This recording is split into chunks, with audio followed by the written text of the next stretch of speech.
Thank you for joining me today.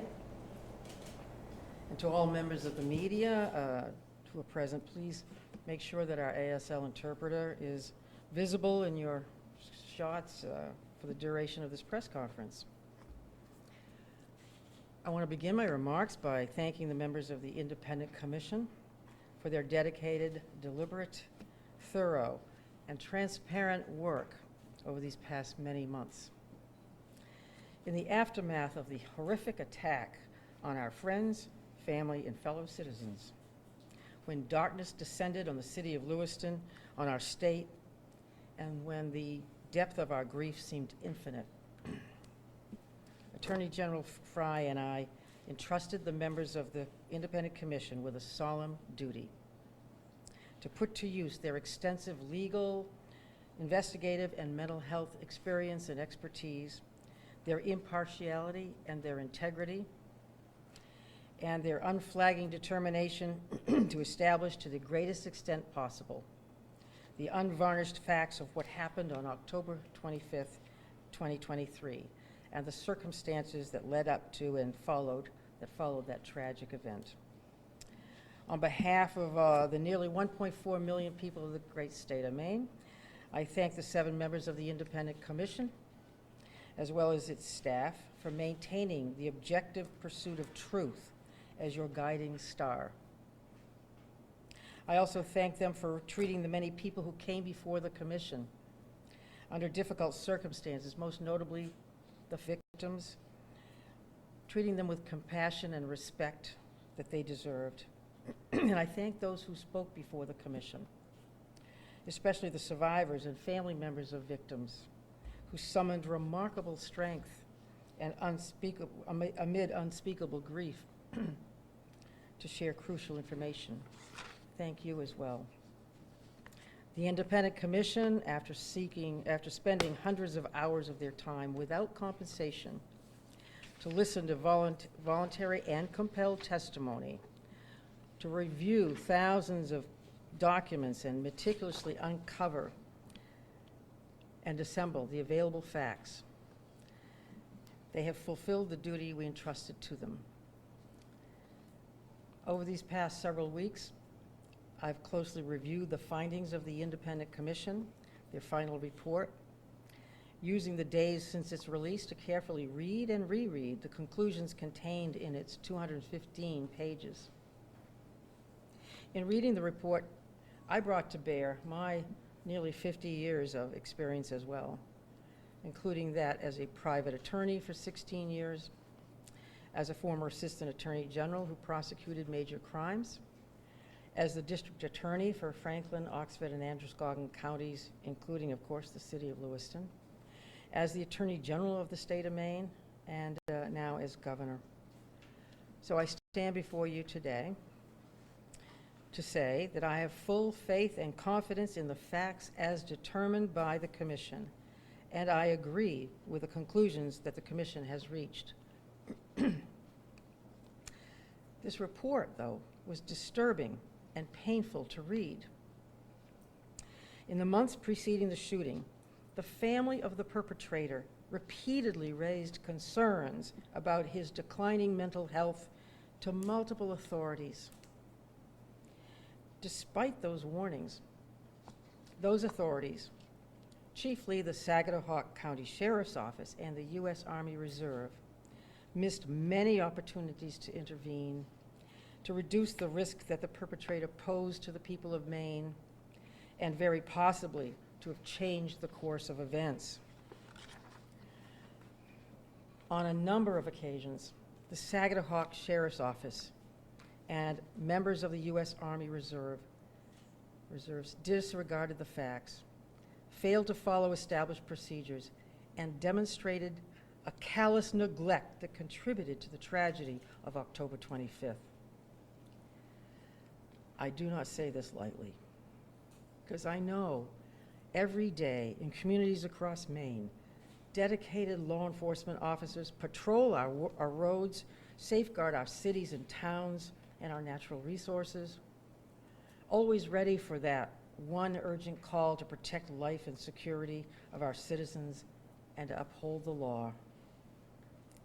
But in this case, we have to acknowledge that the Saginaw County Sheriff's Office, Sergeant Schofield in particular, could have and should have done more. I have read the independent review that the Saginaw County Sheriff's Office paid for last November. That review concluded that the responding officers followed the law and their training with the information that was available at the time, and that they acted reasonably. But in light of the Independent Commission's authoritative report, I do not find that analysis persuasive.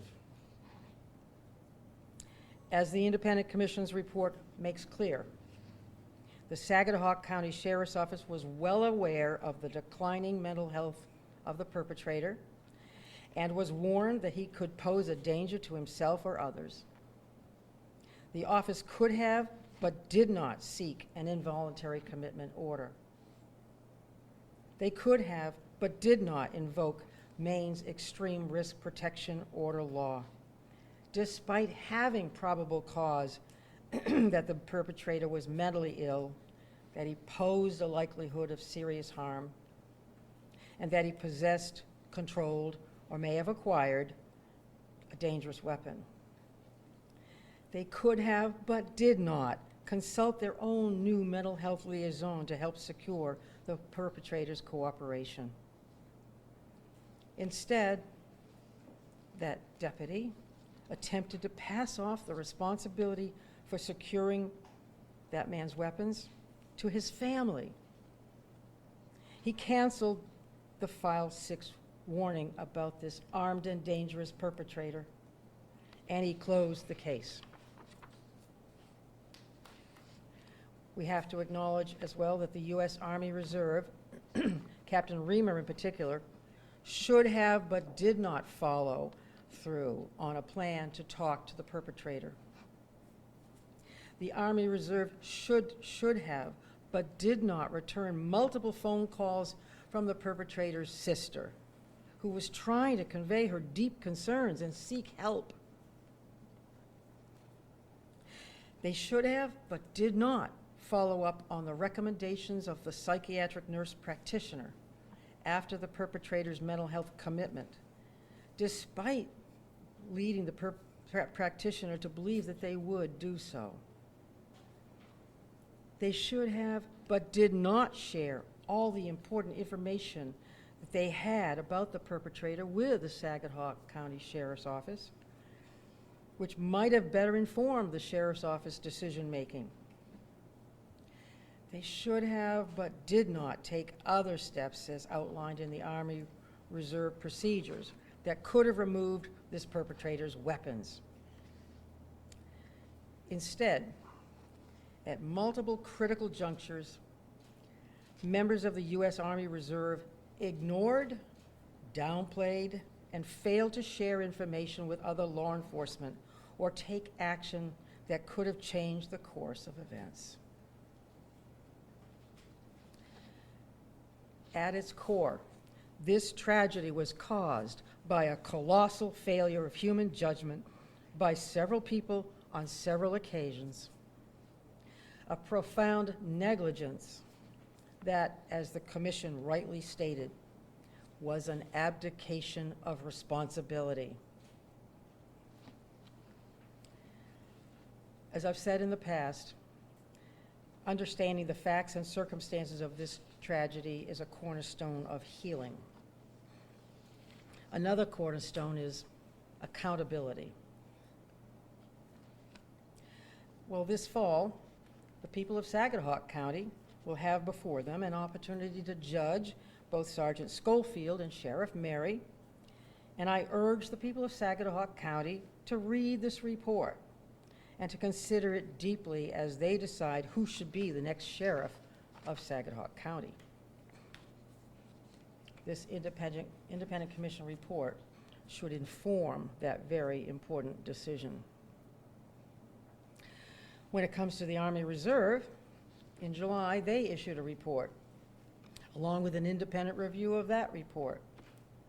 noting their failures and the disciplinary actions they've taken against 3 individuals in the chain of command who were responsible for those failures. That report also makes recommendations to improve the oversight and care of Army Reserve soldiers in the future.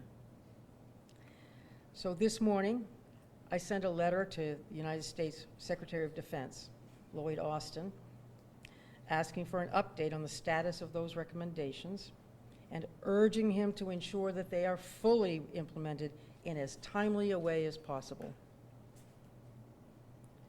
And today, I'm also announcing my support for forthcoming federal legislation being drafted by U.S. Senator Collins and U.S. Senator King to direct the military to fully utilize state crisis intervention programs like Maine's to help prevent future tragedies.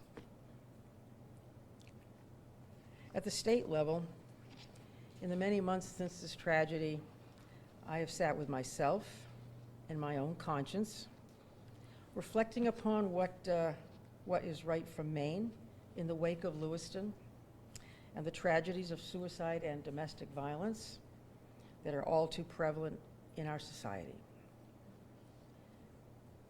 I've tried to take a broad view of violence in Maine, and I've asked myself, what wise and prudent actions can we take to restore the personal and community sense of safety that was shattered by the tragedy of October 25th, and to anticipate and potentially prevent other acts of violence. Throughout my time in office, I've tried to bring people together, law enforcement, lawmakers, public health, and many others, to achieve enduring reforms that strengthen public safety, that protect our constitutional rights, and that honor Maine's long-standing outdoor traditions. After the tragedy, I spoke with people and organizations all across Maine. I listened to ideas and concerns, and I tried to develop a balanced approach to this difficult issue of violence. What I heard from people across the state is that they recognize the problem of gun violence. They see it in acts of domestic violence, of suicide, and mass shootings nationwide. Each person had ideas about what we could do to address the problem, and each of these ideas was different. But what was not different, what was largely agreed upon, was an overarching belief that violence prevention is important, that we must strengthen our mental health system, and that dangerous people should not have access to firearms. So we strengthened Maine's extreme risk protection order law, and we introduced legislation that enhanced the public safety and that strengthened Maine's mental health system. We strengthened our extreme risk protection law to clarify that law enforcement can seek a warrant signed by a judge in unusual circumstances to take a person into protective custody. And that provision in law has already been put to use. We further strengthened our existing law to provide for reciprocity for those who are under risk protection orders in other states, providing law enforcement with yet another tool to remove the weapons of someone deemed dangerous. Now, I recognize that there are some who argue that the law is cumbersome. For example, some have questioned the necessity of taking an individual into protective custody or of conducting a mental health assessment to determine risk. Some people suggest that these are unnecessary hurdles that only make the removal of weapons more difficult. But I believe that these steps strengthen our law because they protect the due process rights of all of us. They make the law more constitutionally sound and less subject to being struck down if someone were to challenge it. And these assessments, these mental health assessments, serve as a vehicle to identify behavioral health needs and refer that person to mental health services.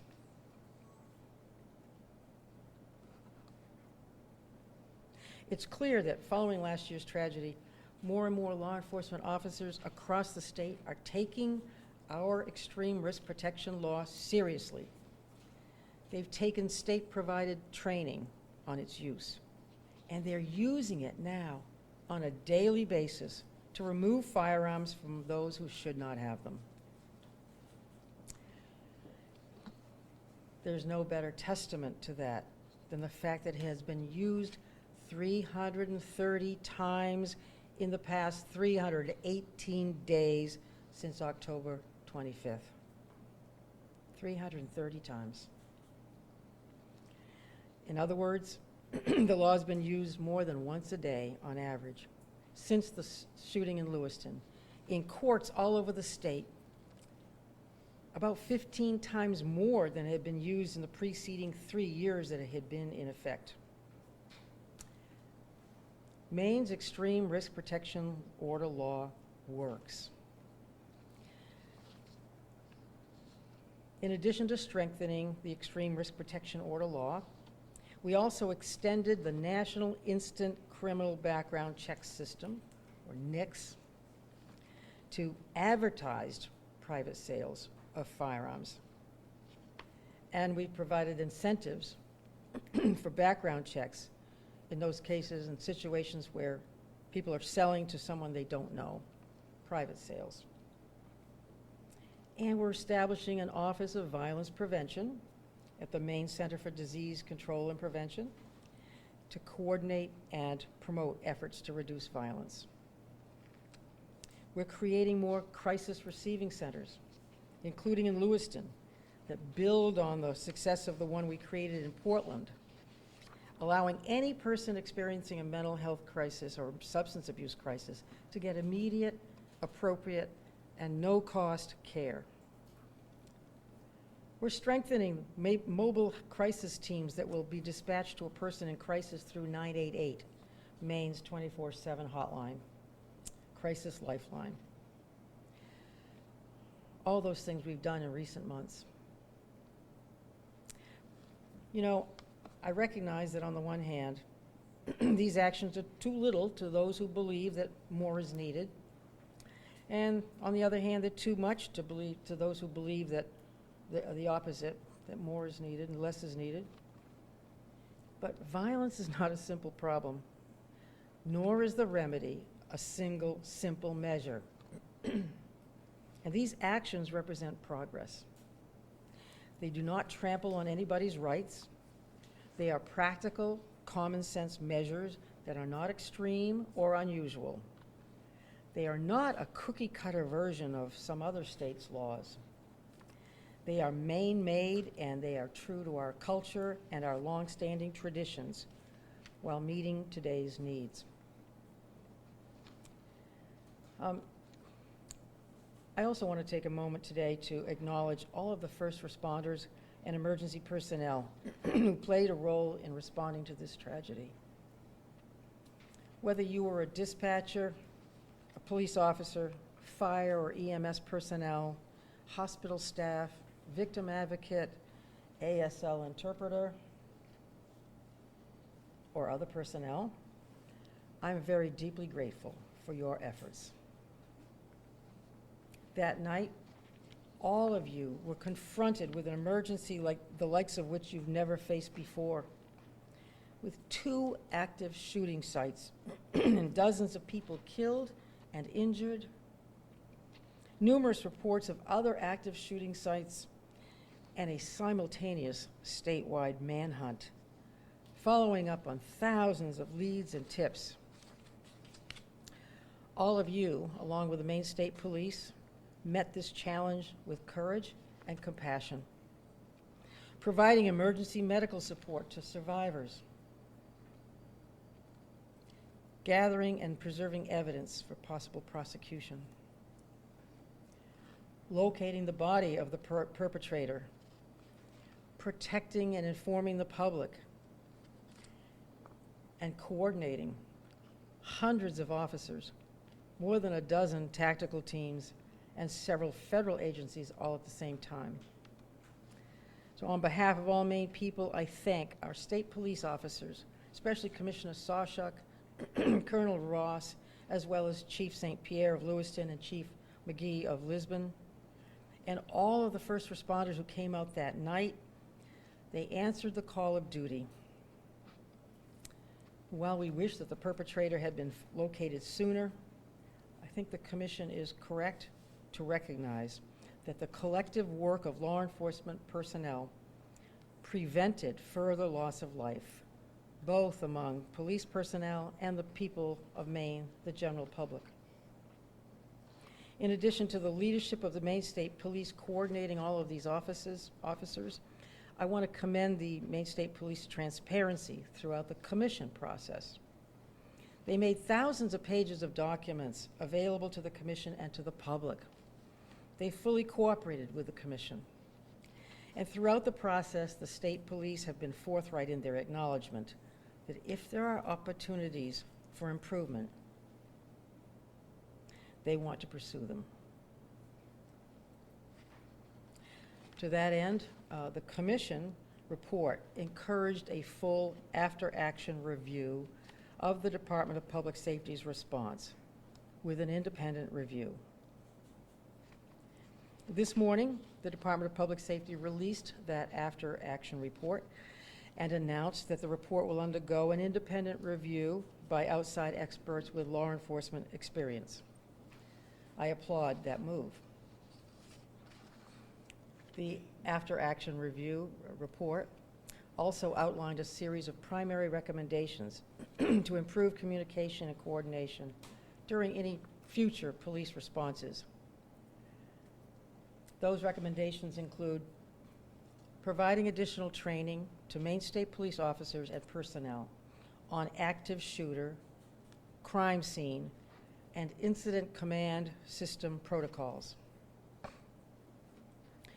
The incident command system that was used during the Lewiston tragedy and other emergencies establishes a clear chain of command that should be followed to coordinate the deployment of federal, state, county, and local responders during a crisis and avoid confusion. They also recommended working with federal partners to develop protocols for handling significant incidents and/or mass casualty incidents, and to train local hospitals on following those protocols. They recommend reviewing and updating policies to ensure that any response to events involving deaf and hard of hearing individuals or people who have English as a second language or persons with disabilities include accessible information sharing and support. And finally, they also recommend training supervisors on providing psychological support to their employees following incidents of this sort, which can leave so many seen and unseen scars. I agree with and I support these primary recommendations, and I want to see them implemented. To that end, over the coming months, the Maine State Police will sit down with my budget office to determine what financial resources are necessary to implement these primary recommendations. Following these conversations, I will ask the legislature, as part of my biannual budget request in January, to approve funding that will allow the Maine State Police to fully implement these recommendations.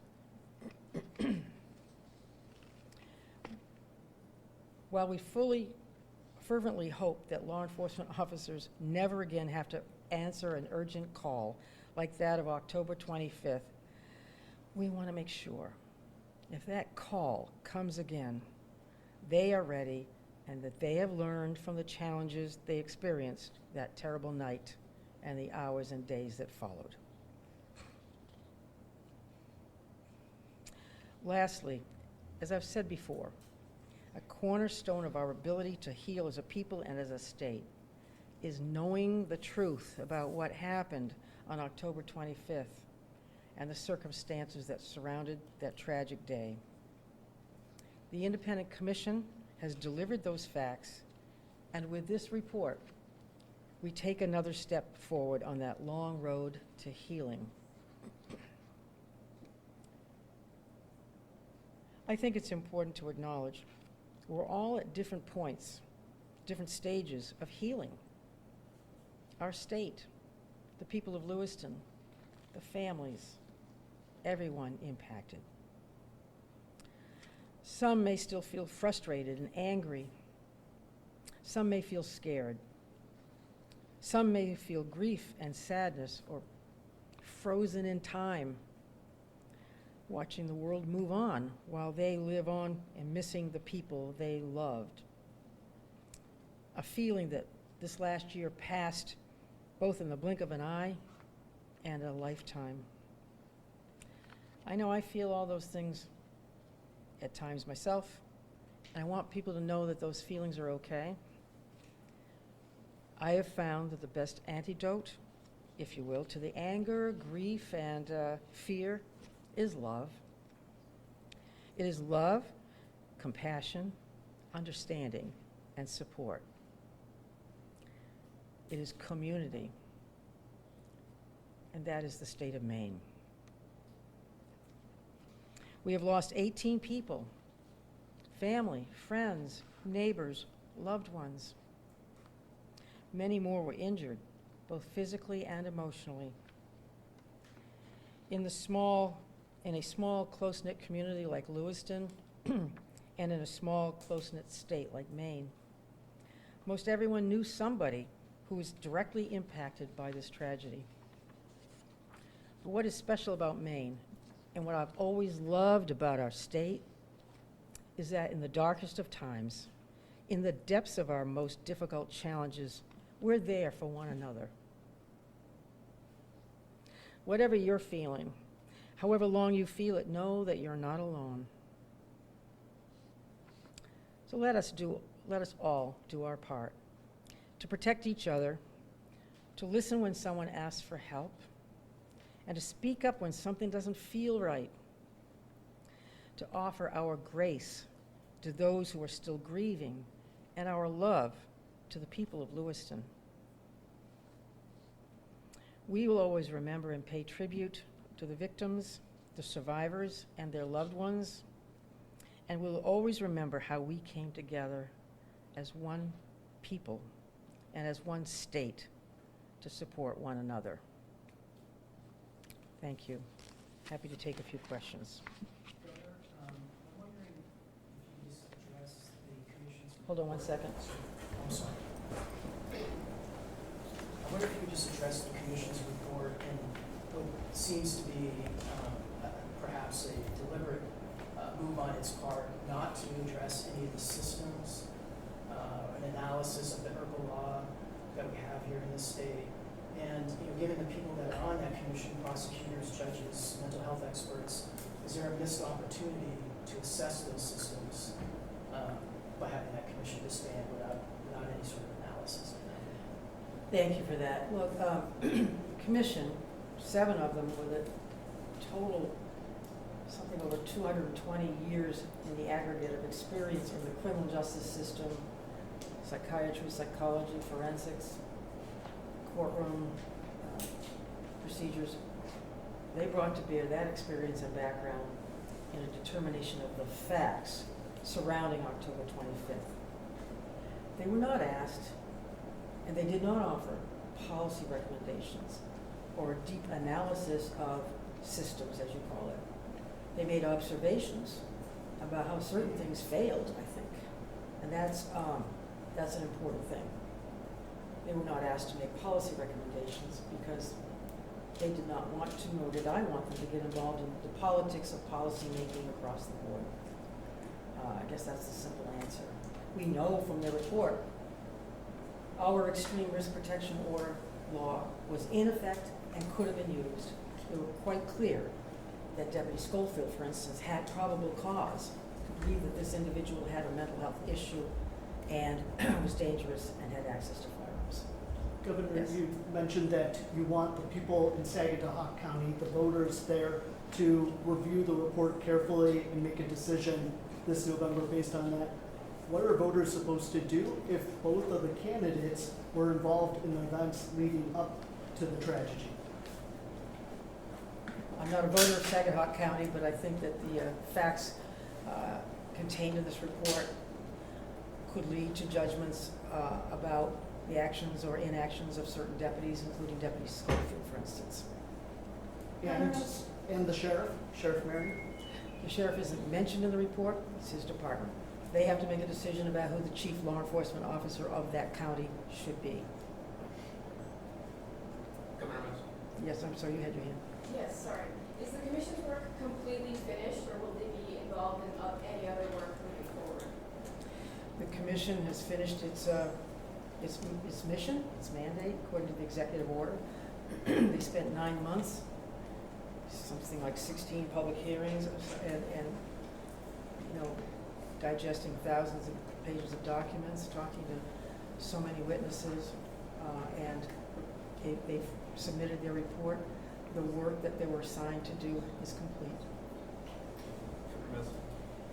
The commission's report gives a pretty thorough analysis of steps taken and not taken by both the sheriff's office and the Army Reserve.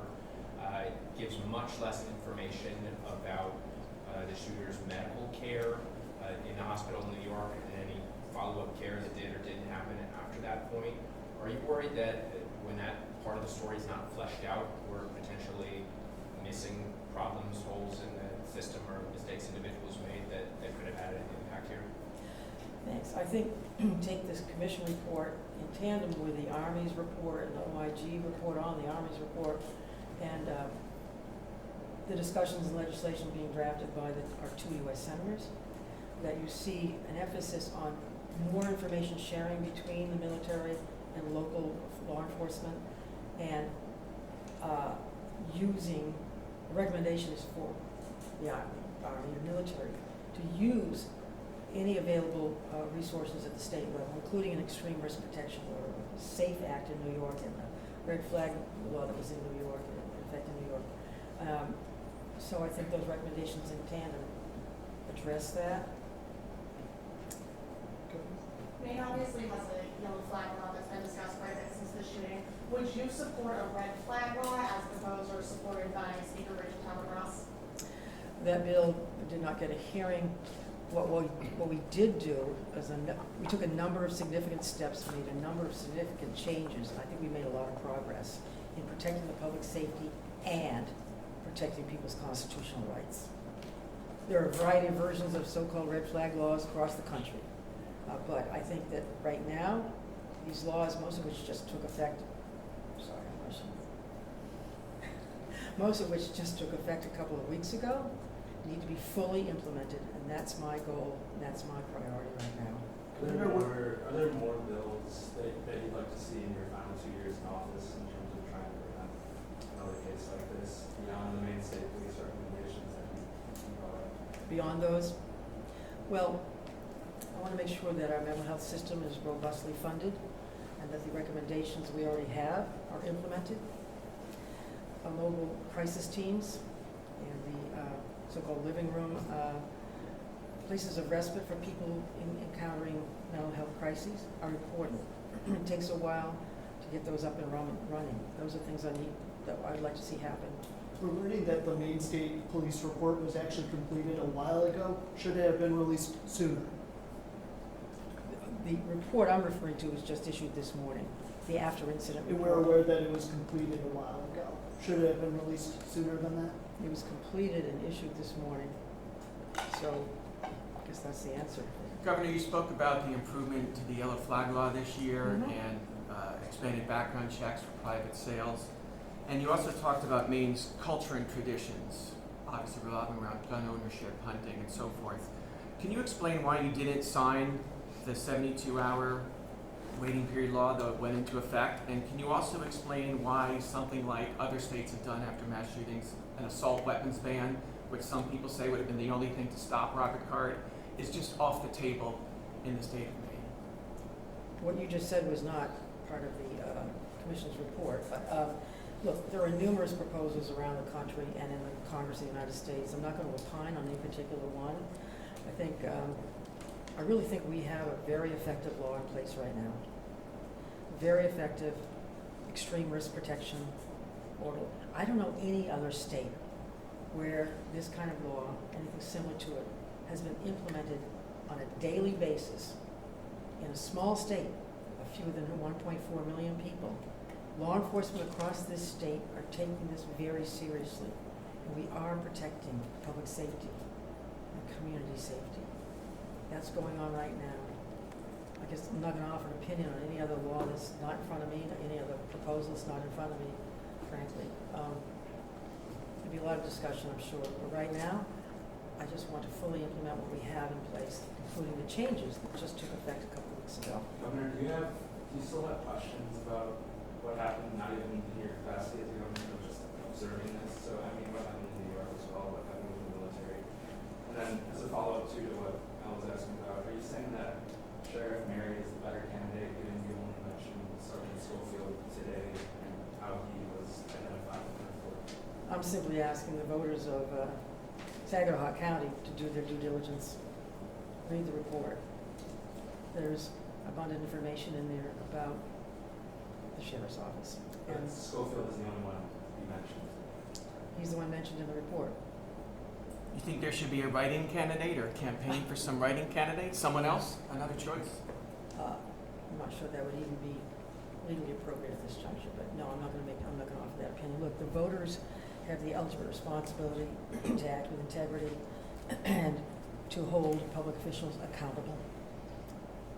To circle back, though, what questions do you still have about what happened? Are there unanswered parts still? And that can include what happened with the military or New York, things that are outside of your purview. I think this commission report, 200 and something pages of it, is very thorough. They accessed every bit of information that was possible to access. They answered a lot of questions. And they gave us the truth. They committed to and fulfilled an unwavering obligation to seek the truth and the facts of what happened before, during, and after October 25th. I don't have other questions regarding their mission, regarding their observations and factual findings. Time for two more. Were you curious about why the gunman was released from psychiatric care in New York? I mean, the Army report is inconclusive on that point. It is some, even one of the, there's a narrative in that report that suggests that where the investigator says, we're not sure if he was released because his command authority that was over him, which had him committed, expired, or if it expired because he was released. And that's a pretty big question. I think the commission report itself talks about why he was released. If I'm not mistaken, I believe they said he was released because he had improved, he was taking medication, etc. He met the legal requirements of being released. The legal eligibility for release at that time. One more. Governor, I think you alluded to this before, but this report was released 17 days ago. Why wait to comment on it until now? Have you read every word of it? It's a pretty detailed report. I don't want to give it some summary review and pretend that I know everything that's in it. I wanted to read it carefully and reread it carefully, and read the Army report, and read the state police after action review as well. Just the appendices alone are very informative about what we have available in our law right now, what would have been available perhaps in New York, those kinds of things. So I think it rightfully took 17 days to receive and review the report. I wasn't going to give it short shrift. Governor, now that you've had a chance to see all of the different entities involved in this situation, do you feel that there's any one in particular that might bear more of the responsibility in this case? The Army, reservists, the hospital, the sheriff's office. Is there any one that you would rank higher than another, or is it all equal in your mind? What the commission report says is a number of things that did not, could have, should have, but did not occur. And that applies to many different people on many different occasions throughout this report. Draw your own conclusions from that. But was there one particular thing that could have prevented this? I can't say. There are a number of things that might well have changed the course of this tragic history. We'll all learn from that. Hopefully, all those who were involved, all those mentioned in the report, will learn from that. Thank you all. Thank you.